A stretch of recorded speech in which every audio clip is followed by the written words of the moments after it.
What's up, guys? Today I'll be reviewing Black Panther: Wakanda Forever, and it's directed by Ryan Coogler. And this movie had to face something very difficult with the passing of their lead, Chadwick Boseman, as T'Challa in Black Panther. And so, um, the director, Ryan Coogler, I think he actually written the movie before Chadwick died, and so he had to rewrite the movie essentially. And this was a very, very tough movie, I think, to make for not just Ryan Coogler but the cast and crew and everybody. And this movie is essentially a tribute to Chadwick Boseman, and I think they really pulled it off.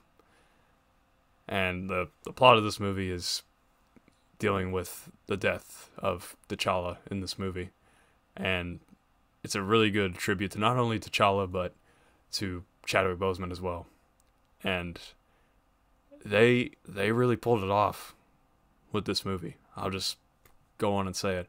And for someone that didn't really like Phase 4 as much, this movie, with this being the last movie of Phase 4, this movie had ended Phase 4 on a high note. And I'm really glad it did. And I was surprised by this movie. I didn't realize I was going to like it as much as I did.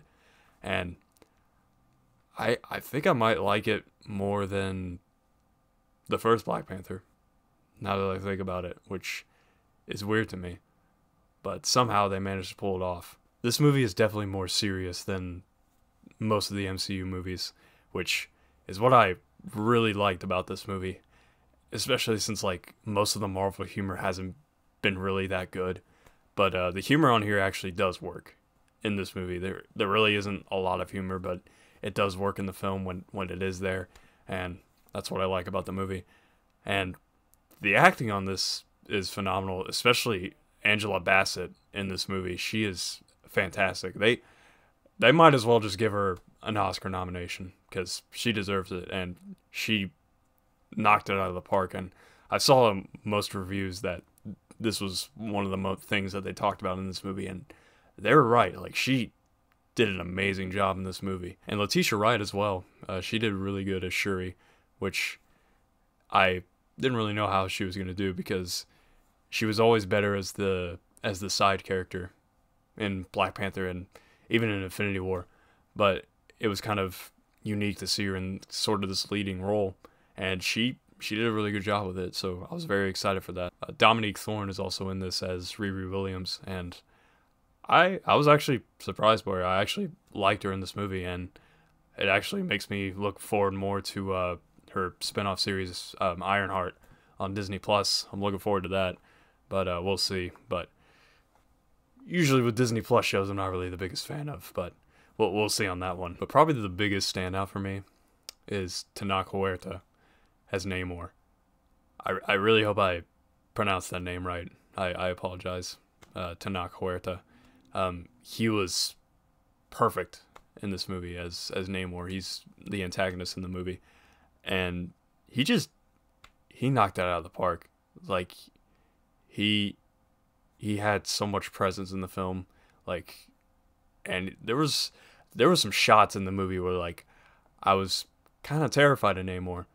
And Tenoch Huerta, he killed it with the movie, and he was actually like the biggest standout in Black Panther, and I think one of the better antagonists that we've had in Phase 4.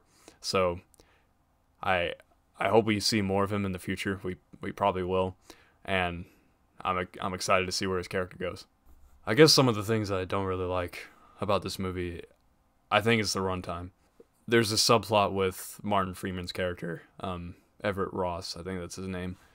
He's in the movie, and I felt like his plot, I mean, you could have still had him in the movie, but there were some scenes that I felt like could have been avoided for the runtime. Definitely in the middle, there's some moments where I felt like it kind of dragged a little bit, especially with this runtime. This is almost a 3-hour movie, 2 hours and 41 minutes. There was some exposition that could have been cut down a little bit for the runtime, but it's sort of it's a nitpick for me. I'm not really that mad about it. And there was some screen time that I wish could have had more. Winston Duke as M'Baku, he's not in the movie that much, and what he is, he's great in the movie, but he's really not in the movie that much. And I wish they had more of him in the movie. I think that would have been really cool. But M'Baku is in the movie, but just not as much. He doesn't have much of a role in this movie than he did in Black Panther. But it was kind of a disappointment there. But with the movie on this scale, I could understand why they had to cut down his role a little bit. Overall, I was very surprised about this movie. It hit me a lot than I realized, especially with the ending. I think it's one of the best endings that the MCU has ever done.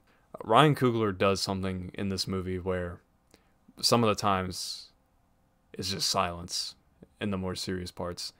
And especially with this ending, I don't want to get into it because of spoilers, but it is silence. And it ended in probably the most perfect way that this movie could have done. And it hit me. I got teary-eyed from it, and yeah, it's crazy.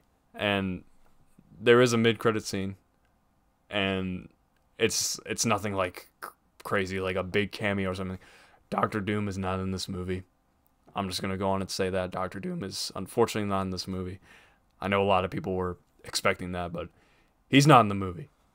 But the mid-credit scene in there, it's just one mid-credit scene. There isn't a post-credit scene, but with the mid-credit scene, I'm very excited to see where it goes. For my grading of this movie, I think I'm gonna give it an A-. That's what it deserves. And I highly recommend you guys check it out. I think it's probably the best movie of Phase 4. Maybe. I'm still thinking about Spider-Man No Way Home now that I think about it, but this is definitely number 2 on that. I think it's one of the best things in Phase 4. Definitely a lot better than the other stuff that they have. Definitely a lot better than Love and Thunder. Definitely better than Love and Thunder. Oh my god. But yeah. Anyways, this is my review of Wakanda Forever. Hope you all enjoyed. Leave a like, subscribe if you're new. I'll see you guys next time.